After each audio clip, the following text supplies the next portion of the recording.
በ21 እመቤታችን ቅድስት ድንግል ማርያም።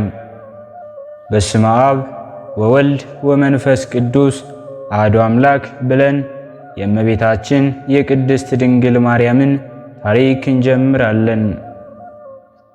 እናትና አባቷ ሐናና ኢያቄም ለብዙ ዘመን መክነው ሲኖሩ በጾም በጸሎት እግዚአብሔርን ለመኑ። የሚሰጣቸውን ልጅም ለእግዚአብሔር ስዕለት አድርገው ለቤተ መቅደስ እንደሚሰጡ ቃል ገቡ።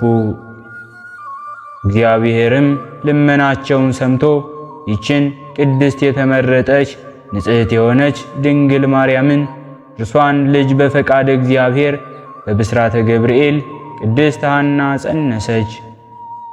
በጽንሷ ወራትም ሳምናስ የሚባል የአጎቷ ልጅ ሙቶ አስከሬኑን እየዞረች ስታለቅስ ጥላዋ ቢያርፍበት አፈፍ ብሎ ተነስቷል። ከዚያም በኋላ ሰላም ለኪ እሙ ለፀሐይ ጽድቅ ለዘገብረ ሰማየ ወምድረ ብሎ አምላክን የምትወልድ ልጅ መጽነሷን መስክሮ ተመልሶ አርፏል። በሁለተኛም አንድ ዓይን አክስት ነበረቻት። ማኅፀኗን ብትዳስስ ዓይኗ በርቶላታል። ይህን የሰሙ አይሁድ በማኅፀን ሳለች ሙት ያስነሳች፣ ድውይ የፈወሰች፣ ስትወልድማ እንደነ ዳዊት እንደነ ሰለሞን 40 ዓመት ልትገዛን ትችላለች ብለው በጠላትነት በሐናና በኢያቄም ላይ ተነሱባቸው። ቅዱስ ገብርኤልም ተገልጾ ሊባኖስ ተራራ አድርሷቸዋል። እመቤታችን ቅድስት ድንግል ማርያምን ወለዷት። ከወለዷት በኋላም 3 ዓመት ካሳደጓት በኋላ ወደ ቤተ መቅደስ ወስደው ለሊቀ ካህናቱ ለዘካርያስ አስረከቧት። በንጽሕና በቅድስና እንዲሁም በድንግልና ለቤተ መቅደስ ገብታ ሐርና ወርቅ እየፈተለች ለእግዚአብሔር ስታገለግል ኖራለች። አእላፍ መላእክት ሲጠብቋትና እንዲሁም ከእርሷ ጋር ሲያገለግሏት በቤተ መቅደስ ከቆዩ በኋላ አይሁድ በምቀኝነት ቤተ መቅደሳችን አረከሰችው ብለው ሊገሏት በተነሱ ጊዜ ቤተ መቅደሱ በእሳት ነበልባል ታጥሮ መላእክት ሰይፋቸውን ይዘው ይታዩአቸው ፈርተው ተመልሰዋል። በመንገድ ሁሉ ይጠብቁ ዘንድ እግርህም በድንጋይ እንዳይሰነካከል በእጆቻቸው ያነሱሃል እንዳለ መዝሙረኛው ዳዊት። መዝሙር 90 ከቁጥር 11። መጥቁል ከሚባል ጠንቋይ ሄደው ያጠፏት ባሰቡ ጊዜ ከሰማይ እሳት መብረቅ ወርዶ አጥፍቷቸዋል።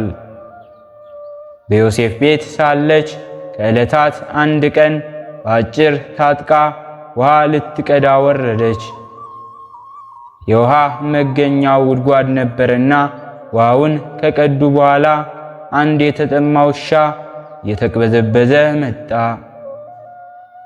እመቤታችንም ከቀዳችው ውሃ በጫማዋ አድርጋ ሰጠችው።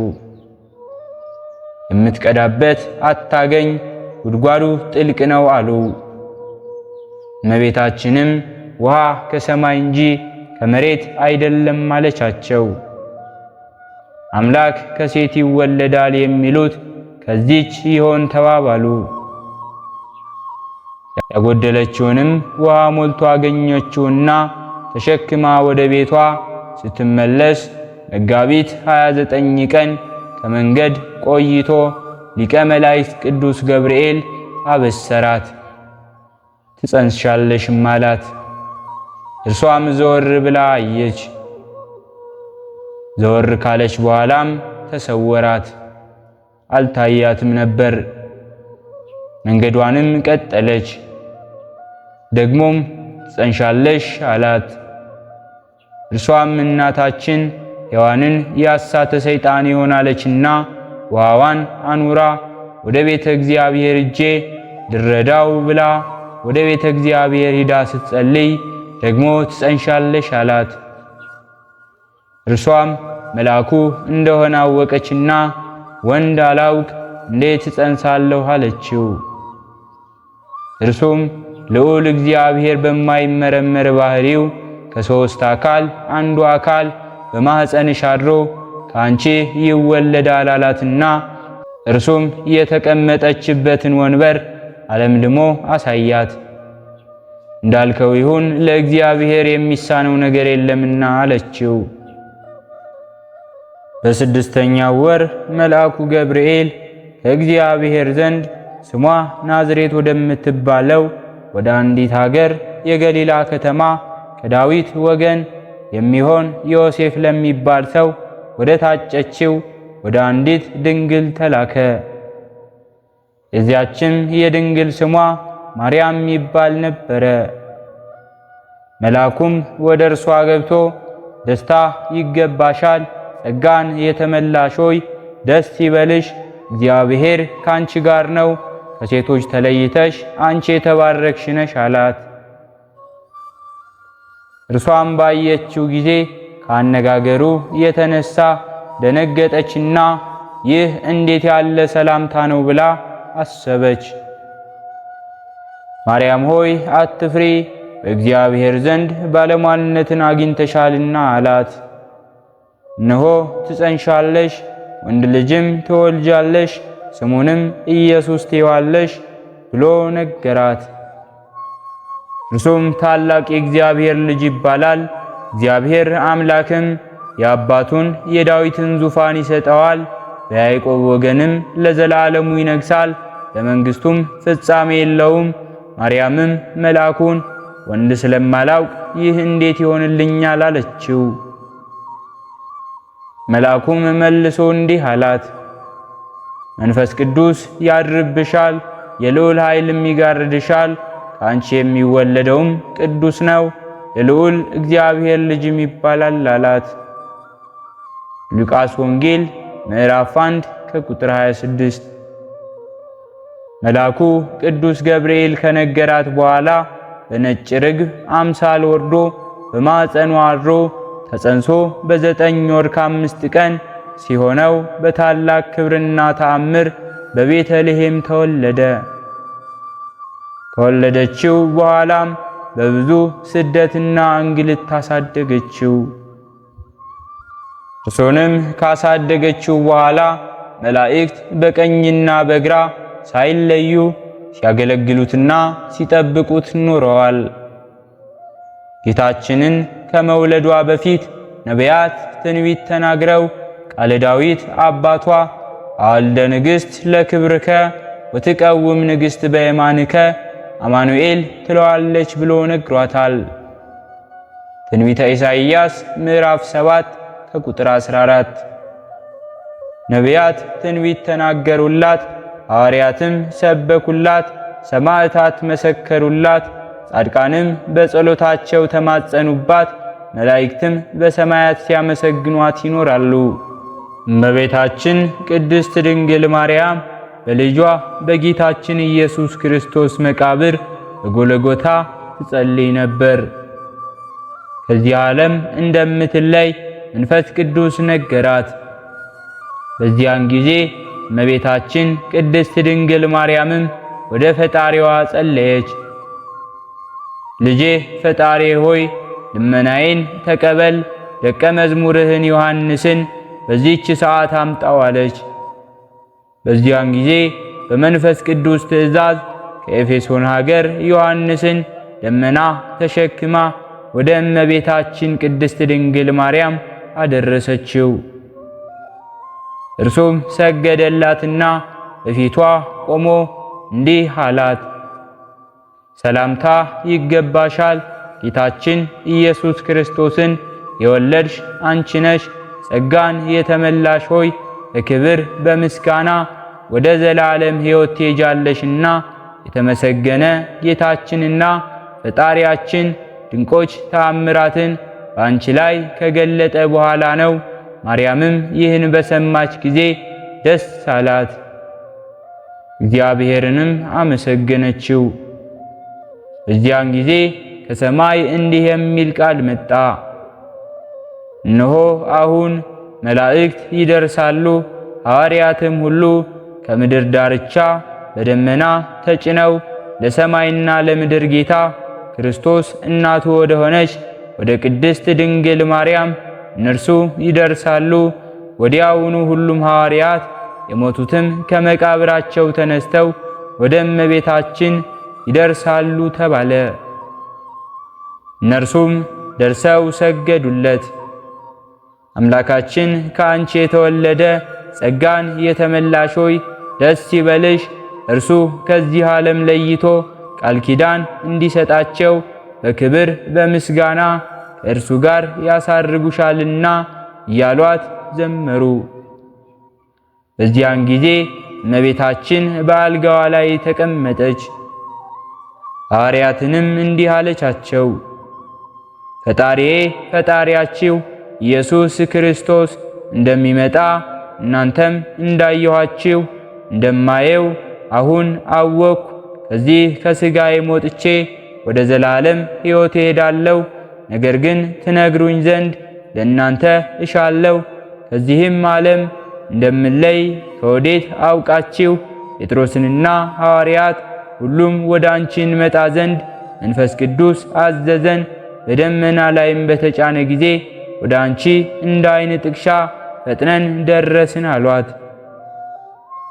እመቤታችን ቅድስት ድንግል ማርያምም ይህን ነገር ከሐዋርያት በሰማች ጊዜ ድምጿን ከፍ አድርጋ እንዲህ አለች፣ ጌታዬ ፈጣሪዬ ኢየሱስ ክርስቶስ ሆይ ክቡር ምስጉን የሆነ ስምህን ፈጽሞ አመሰግንሃለሁ፣ ድንቅ አድርገህልኛልና አለች። ከዚህ በኋላ ሐዋርያትን እንዲህ አለቻቸው፣ ዕጣን አምጥታችሁ በማጠን የጌታዬን የክርስቶስን ስሙን ጥሩት። እነርሱም እንዳዘዘቻቸው አደረጉ። በዚያን ጊዜም የክብር ባለቤት ጌታችን ኢየሱስ ክርስቶስ እልፍ አእላፋትን መላእክት አጅበውት እያመሰገኑት ወደ እርሷ መጣና አረጋጋት። ያዘጋጀላትንም ተላ ደስታ ነገራት። በዚያንም ብዙዎች ድንቆች ተአምራቶች ተደረጉ። ዕውሮች አይተዋል፣ አንካሶችም ነቅተዋል፣ ሄደዋል፣ ደንቆሮችም ሰምተዋል፣ ለምጻሞችም ነጽተዋል፣ ዲዳዎችም ተናገሩ፣ በሽታ ደዌ ያለበት ሁሉ ዳነ።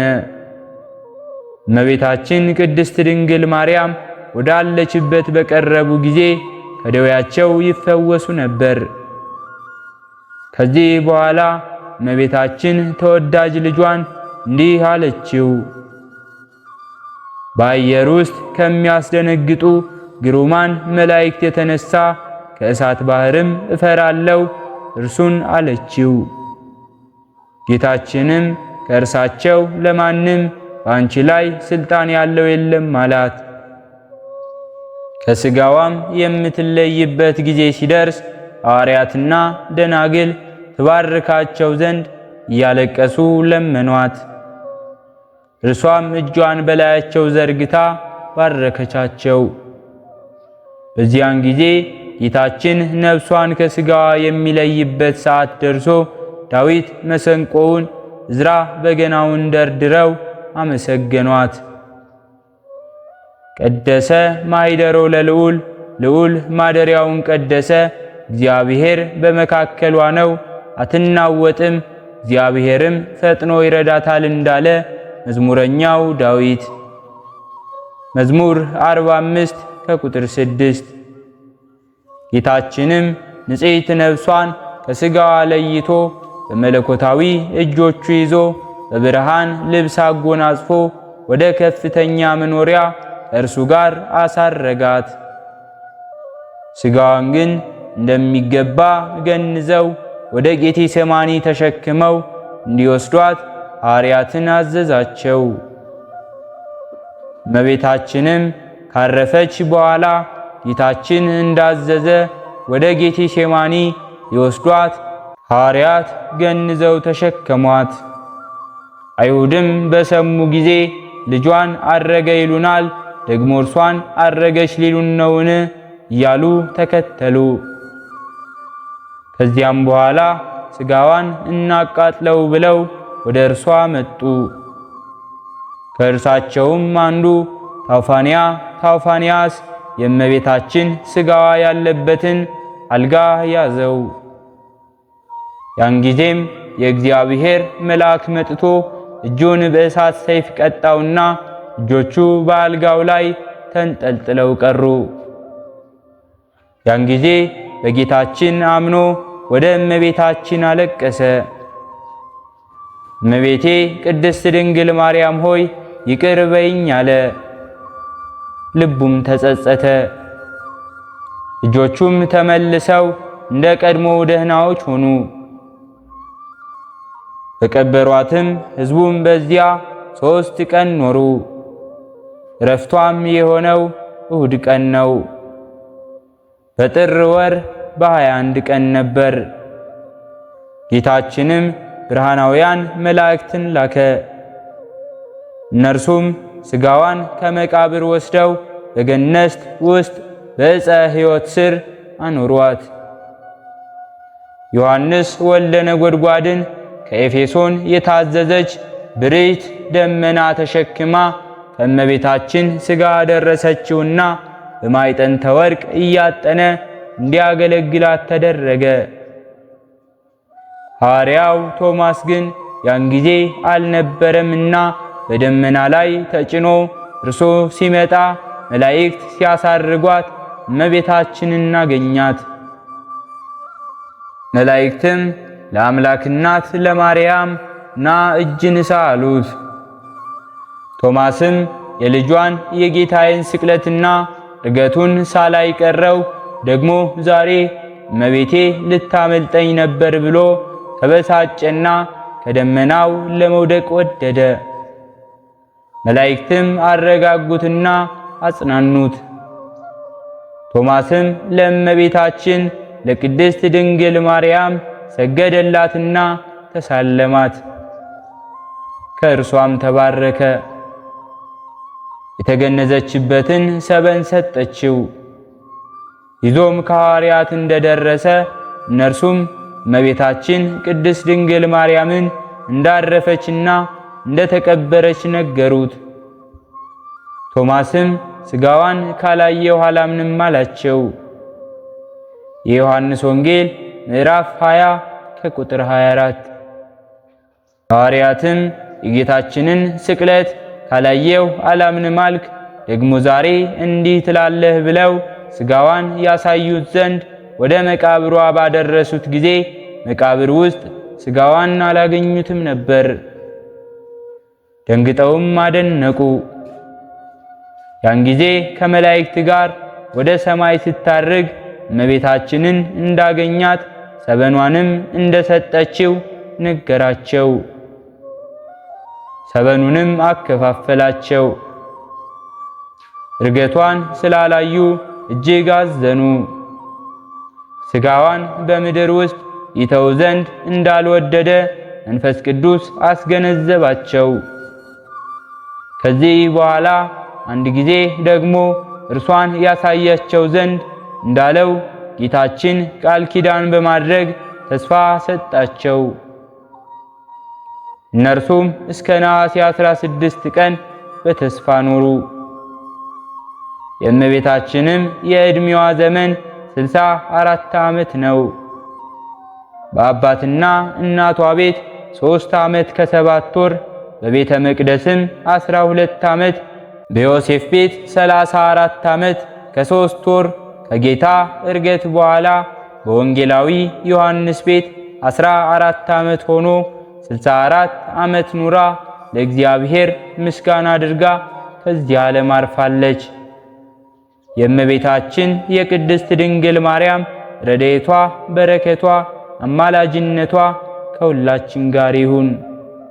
ሕሊናችን በማሰባሰብ አባታችን ሆይ እንበል። አባታችን ሆይ በሰማያት የምትኖር፣ ስምህ ይቀደስ፣ መንግሥትህ ትምጣ፣ ፈቃድህ በሰማይ እንደሆነች እንዲሁም በምድር ላይ ትሁን። የዕለት እንጀራችንን ስጠን ዛሬ፣ በደላችንንም ይቅር በለን እኛም የበደልነውን ይቅር እንደምንል፣ አቤቱ ወደ ፈተና አታግባን ከክፉ ሁሉ አድነን እንጂ መንግሥት ያንተ ናትና፣ ኃይል፣ ክብር፣ ምስጋና ለዘላለሙ አሜን። እመቤታችን ቅድስት ድንግል ማርያም ሆይ በመልአኩ በቅዱስ ገብርኤል ሰላምታ ሰላም እንልሻለን። በሐሳብሽ ድንግል ነሽ፣ በሥጋሽም ድንግል ነሽ። አሸናፊ እግዚአብሔር እናት ሆይ ሰላምታ ላንቺ ይገባሻል። ከሴቶች ሁሉ ተለይተሽ አንቺ የተባረክሽ ነሽ፣ የማኅፀንሽን ፍሬ የተባረከ ነው።